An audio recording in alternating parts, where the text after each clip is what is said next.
Hello there. Hello. Okay. There's your camera. Okay. I was trying on my end. Yay. Hi, welcome, Leo. Hey, thank you for having me, Melissa. Okay, thank you for doing this. I'm going to go over a few ground rules. So, can you turn off or down your speaker because I'm echoing through yours? There we go. How's that? Better, thank you. So, we've been asked to do something around school board candidates because people don't want to hear the same 2-minute answer from everybody over and over again, which is what's been happening on the forums. So we're going to do this 20-minute session. I have 7 questions. We can get through 1 in 20 minutes or 7. It's up to you. I'm not going to cut you off. The only time limit is the total 20-minute time limit. And then we're not going to post these until everybody has gone. So, do you have any questions before now? No, I'm okay. You're kind of breaking up a little bit, but should be okay. Okay, hopefully you won't break up when we start to record you. Okay. And then, as full disclosure, I'm letting everybody know if I have a relationship to any of the candidates. So Mr. Haggerty has been the president of HCTA for a number of years. Vice president. Yes. Yep. A organization that the Alliance for Public Schools works closely with. And since he and I do know each other and have advocated together and worked together on occasion. Correct. So, you'll see the questions pop up on the screen. When we go along, they will come up on the screen. So that way, if people want to go and only see one answer, they'll be able to in the video see when the questions. Okay. Is the first one a school board member, will you be, if elected? Yeah, but they're going to pop up usually on the, you can see them all right now, but they're going to pop up one by one on the screen. Okay. Go and answer them. Okay. So we're going to go and answer the first question. Okay. And the first question is, what role, that actually shouldn't be the first question, but it's going to be now. What role does family and community engagement play in public school? Well, I'm going to go back to when I was in public school.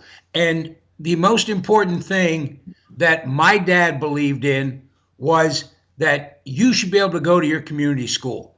And he hated busing because he felt all that did was destroy the community. He hated that to a passion. So we went to the local school, and I went to Catholic school for 6 years and then public school. But especially now, the family and the community needs to take a larger role in what's going on in the school system. I remember back where there was a neighborhood where if you took the 4 houses that sat at the crossroads of each of that, where the roads came together, all 4 different schools went to those 4 places. So I'm really kind of wondering what we're doing today with that. We need to make sure that we are getting the community involved, but we need to keep the community together. There's no sense busing kids 16, 17, 20 miles away when they could go to a school 2 or 3 miles away. So we need to look at that. We need to get the community involved, that we need to get the family involved, because let's be honest, with schools, we have maid hours a day. The other 16, they're at home, and there was someone. So we need to make sure that's happening. I am a big proponent of the wraparound community school project that we have. We should increase that. It needs to have full services. It needs to have mental health care. It needs to have medical help. It needs to have guidance, not just for the kids, but for the parents, so they can come in and get the help they need. Fantastic. This was supposed to be the first question, and I apologize because I'm trying to do these all in order. So we as an organization founded because we think a lot is going right in public schools. So tell me what you love about public schools. You know what, Melissa, I've been telling everybody I'm the Clint Eastwood candidate. I've seen the good, the bad, and the ugly. Now, when you look at what's going on in the public schools, there's a whole lot of good, there's a little bit of bad, and yes, there is some ugly, and it needs to be dealt with. But 80 to 85% of what we're doing in this school system is good. I sent all of my kids to public schools. One of the reasons was my wife and I were both teachers in the public school. That would be admitting that the school was not up to par if I'd have sent them somewhere else. And I preach to people all the time. You can't get at a private school what we are offering you at Hillsborough County Public Schools. It is one of the best school systems in the country.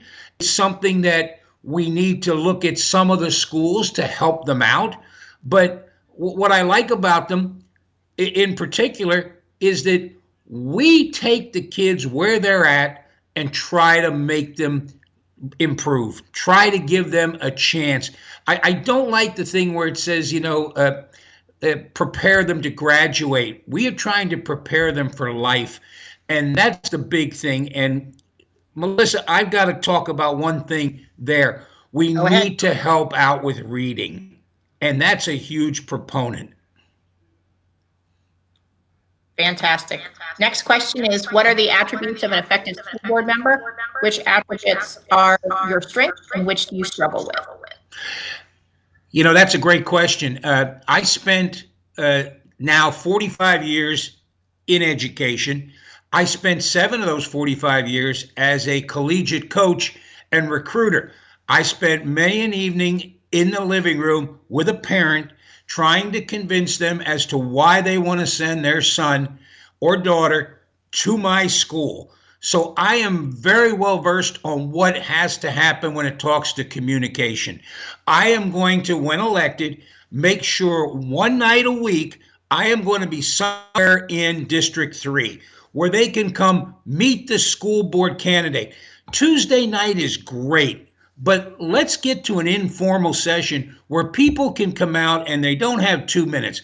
I'll go to a restaurant, I'll go somewhere from, let's say, 6 to 8 o'clock at night, and that'll be what time people can come out and tell me what's their concerns, what's their issues, because a lot of them don't have time to go to school board meetings. They have lives, they have, children they've got to take care of. So again, that's something that needs to happen, and it's something that needs to be out there. I'm the kind of person, and Melissa, you know that as well as I do. If I see something wrong, I'm not going to sit there and walk away from it. I've not only talked the talk, I've walked the walk for 33 years in the district. There's been changes made. I've been involved in them. We went to impasse. I was part of that. And again, if you go back to January of 2018, I stood before the school board and said, look, if you're in this dire straits financially, and I don't doubt that you are, let's put out a referendum to the people. And 6 months later, they decided to do that. And in November, it was passed overwhelmingly because the people in this county want good public schools and they can see what's going on. And the next thing I'll do is I'm going to be a strong presence in Tallahassee. Elections matter. They have consequences. If you vote for someone who is going to take money out of a public school fund to go into charter schools, that's bad. You got to realize you are taking programs away from your child. You are forcing a substandard education just by your vote. Okay, thank you. The next question is, if you are elected to serve this term on the school board, how do schools, the district, and the community look different in 4 years? Wow, let's hope we go back to school. That's the first thing. And there is that. Yeah, and here's the big question.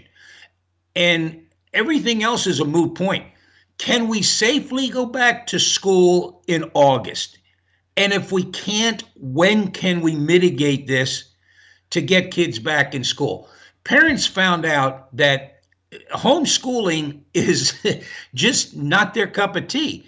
And again, you're seeing teachers, you're seeing ESPs that before this, people thought this was an easy job. Remember, people would say those who can do and those that can't teach. Well, that's changed in a hurry since then. What I want to do first is the salary schedule. In 4 years, my goal is to starting salary for teachers to be $50,000 and starting salary for ESPs to be $15 an hour. Now, these buildings were kept open by people who made less than $15 an hour from March until now. Those were the secretaries, those were the custodians, those were those people who kept those buildings open.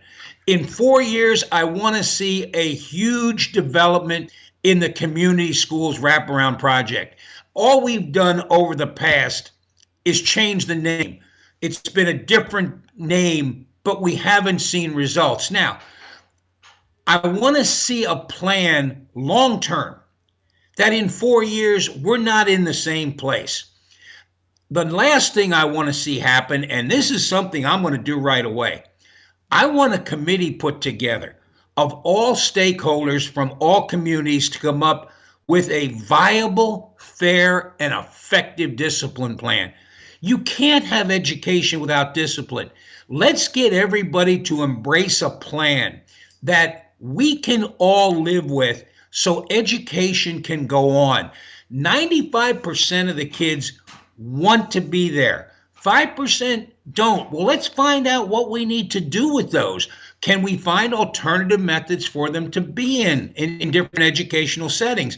Because one size doesn't fit all. We found that out. So in 4 years, I want to see salaries improve. Now, I also want to see salaries improve for administrators. I mean, we can't keep good administrators either if we're not raising the salary there. And again, that goes back to Tallahassee. They need to put education foremost and up front. So we're going to raise salaries. We're going to get rid of the achievement schools in terms of we're going to put wraparound schools in. We're going to get that down to where we're starting to see improvement there. You're not going to have decades of failure improve in 6 months. Come up with that plan. We're going to stick to it. And in 4 years, it's going to work. And then when we get there in 4 years and I am done this term, I will be able to look back and say, hey, job well done, mission accomplished. Fantastic. Next question. What kind of school board member will you be if elected? I will be one that you can have an open line of communication with. If you need to talk to me, I will be available. And again, I'm retiring August 31st, which is a bad thing and a good thing, because now I'll be available September 1st. And come November, this will be my only means of getting up in the morning and going to bed at night, is to make sure the students and the employees in Hillsborough County are well taken care of. So I'm going to be someone up there, and I'm not going to be a rubber stamp. I hate it when I go to a board meeting and I see 7-0, 7-0, 7-0. Can someone have an opinion? I mean, I will have one. And I will tell the district that don't bring something to me 20 minutes before a meeting. I need time to digest it. I need time to decide whether I'm going to support it. And I'm going to need time to talk about what kind of things in there needs to change. And I'll give you an example of that. There was a big problem last year over moving students in the south end of the county, where they were moving students around. And someone asked me about that. I said, there's two things you never want to mess with. You don't mess with somebody's school. You don't mess with somebody's church, because that's something that their parents and even their grandparents may have gone to. And the lights should never go out in the school. It should be someplace of community center. It should be the place where everybody feels comfortable. So I will encourage people, if they have a problem, come see Leo Haggerty. I don't know if I'll be able to solve it, but I will listen and I'll find a way to get back to you. Thank you. What are the responsibilities of the school board member and individual of the school board and individual school board members related to public education advocacy. Wow, that's pretty much ties everything up right there. Is you need to advocate for public education. You need to do it locally. You need to get out in the community and tell people why you have a public school system. What's the good in it? Why do I want you to come to public schools in Hillsborough County? Then you need to go to Tallahassee. You need to go up there and encourage your lawmakers to vote for public school projects, public school bills that will enhance the educational facility. I mean, we're sitting here and some of the schools are so dilapidated that thank God they passed the referendum, because those schools were falling apart. And now we got a chance, because of that referendum, to allow money to be provided for building. And we need to get Tallahassee to wake up and put education at the forefront, because our most precious resource are our children. And that's the most important thing. Thank you. Last question is, what does constituent outreach and constituent services look like under you as a school board member? Well, when you talk about constituent outreach and constituent services, you are responsible to your constituents. You need to make sure that you, as a politician, as an elected official, are basically the mouthpiece of the majority of the people. And again, being a history teacher, one of the building blocks of this nation is rule of the majority with respect to minority rights. You need to listen to everyone. You need to be accessible. You need to be transparent. And again, I'm the kind of person that's going to be out in the community. I'm going to be around to make sure that people have a chance to talk to their school board representative. And again, it's not that you just need to be at the school board meetings. You need to be out there and finding out what's happening. And again, I can't emphasize this enough. Once a week, I'm going to be somewhere where people who work that 9-to-5 job will be able to talk to their school board member to tell them, hey, here's my problem. This is what I need to have happen. This is what I need to help out. And this is my issue. And again, they may not like the answer, but they're going to get an answer. Somebody isn't just going to turn off or hang up the phone or just not respond to what they're saying. That's not Leo Haggerty. I've been in this community for 33 years. We moved down from South Carolina in 1987. We came in here, and it's just been a pleasure since then to come into Tampa. And we've been here for 33 years in Northdale, haven't moved anywhere. And I'm pretty much in tune to what's going on in District 3. Okay, you have just about 4 minutes left. You got through all 7 questions in less than 20 minutes. So if there's anything you want to add that we didn't address, go right ahead. Yeah, there is, Melissa. And again, I told the school board and the superintendent, I would not sit here and grandstand and pick apart the things you're doing. One, I don't have all the information. And 2, that's just not right. We've got to support the decisions they make now. What I really hope they do is take into consideration 5 criteria when we talk about getting back into schools. First, masks have to be mandatory. It's just no way around it. The science tells us that. The second, whenever possible, social distancing. Now, in a school that's 2,000 or 1,500 or 1,000, it's not going to be able to be done all the time, but you need to make it as much as possible. The third thing is, if you're sick, stay home. Please don't send your kid to school. If you're an employee, don't come to school if you have any symptoms of COVID-19. You just can't do it. The fourth thing is we need to have contact tracing. If someone is diagnosed in that school site, in that building that has COVID-19, we need to immediately get on that to make sure those people are tested, so we find out that these people are still safe.